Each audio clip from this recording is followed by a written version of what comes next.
I was just giving my closing remarks in today's episode of the model ship number 947, and in my peripheral vision I saw a blue jay land in the surveillance monitor, and of course I had to comment on it.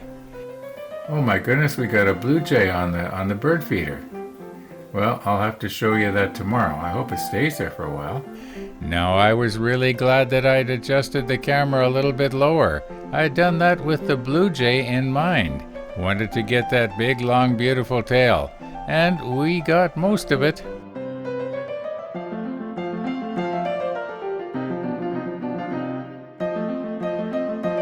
About 2 hours later, our blue jay comes back, and we're privileged to get a much better look this time.